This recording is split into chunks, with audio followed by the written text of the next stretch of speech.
just curious, and again, we're not going to dive deep into Medicaid in this conversation, but obviously someone's gonna be like, "Hey, what's Medicare? What's Medicaid? What are the differences?" If you feel comfortable, like high level, like what are one or two things to think about, like why Medicare is different and why Medicaid is different. Okay.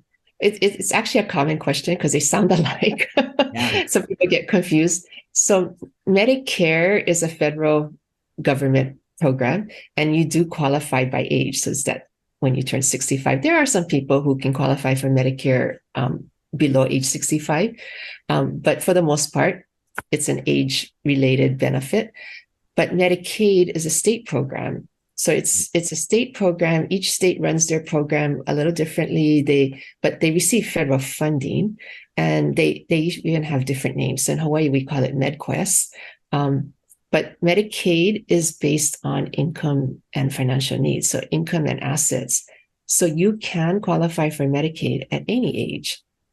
But I do have seniors, 65-year-olds that are eligible for both.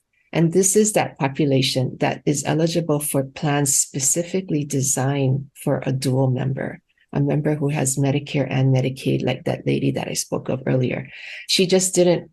So they can enroll in a regular Medicare Advantage Part C plan, or she didn't know there was the special one for her. And that's the one that had the extra benefits. Because what happens for those individuals is Medicare, when they turn 65, becomes their primary insurance, and Medicaid becomes secondary. So the state is happy when they become 65-year-old and they enroll in their Medicare. In fact, they require them to, because the state now becomes the secondary payer. And that is why it enables them. There's dual eligibility, enables them to get some extra benefits. And Medicare is the one that adds on some added benefits. So it enhances their Medicaid benefit. They don't lose anything they previously had, because there are many benefits tied to Medicaid that Medicare does not provide. There's food and housing benefits that are tied into Medicaid, and that's not part of Medicare, but it definitely enhances their medical coverage by having. Yeah, I mean, so really just understanding, like, again, Medicare is something that most people will have access to, and Medicaid is really going to be for those who qualify for it, who are typically lower income or lower asset thresholds, which, again, those people need these supports. These people need that assistance from the government in those situations.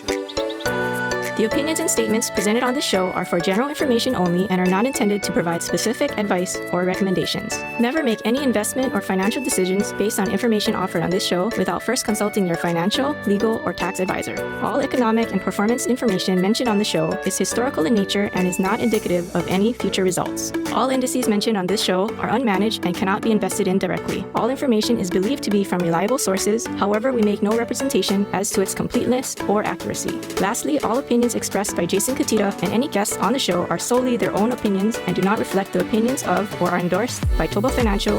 For Jason Cutitta, investment advisory services are offered through ToBA Financial LLC, a registered investment advisor offering advisory services in the state of Hawaii and in other jurisdictions where exempt from registration.